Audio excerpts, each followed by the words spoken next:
So here's the sad reality about a lot of IFB churches, and I'm specifically referring to the old IFB churches that are out there, is that the vast majority of them, or the lion's share of them, basically have very few young adults that attend those churches. There's a lot of old IFB churches out there where you show up and it's like one young adult or two young adults that are there, and then everyone else is basically like middle aged. You know, they're already in their 30s or 40s. They have their kids and they started their own family, but there's not many like young adults.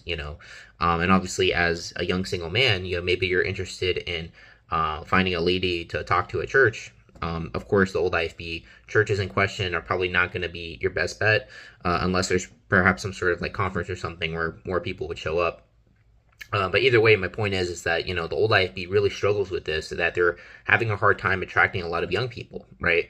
Because what happens is that there are children that grow up in these churches, right? They obviously they're born and they're growing up and they're in middle school and then they're in high school. But then once they graduate high school, they actually go to a completely different country or city or whatever, not necessarily a country, but a different state, let's say.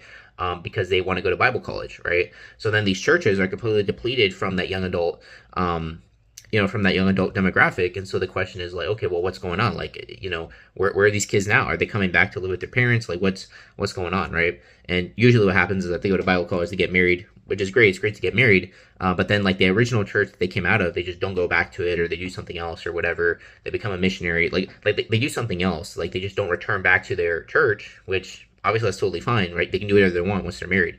But my point is that because of that specific Bible college machine that's in place, or that institution, there's just many old IP churches that just don't have any young adults at all, and they're just gone. You don't see them ever again. And then when they do come back or whatever, or let's say there are a few young adults there, they kind of act a little bit awkward and weird because they don't really have that much life experience. They might be a little bit coddled or what have you. So that's basically the old IFB in a nutshell. They really lack young adults. Young adults are not attracted to these kinds of churches for whatever reason, right?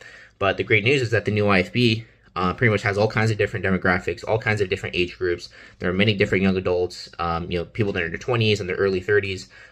Some of them, a lot of them are actually single people that are looking for marriage and things like that.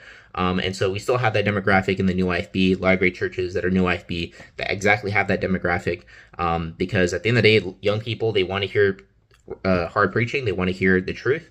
The old IFB isn't exactly serving that, and so the new IFB is where it's at. So if you want to have some young adult fellowship, come to a new IFB church, so that way you can hang out with young adults and have that demographic represented, as well as all the other demographics in church.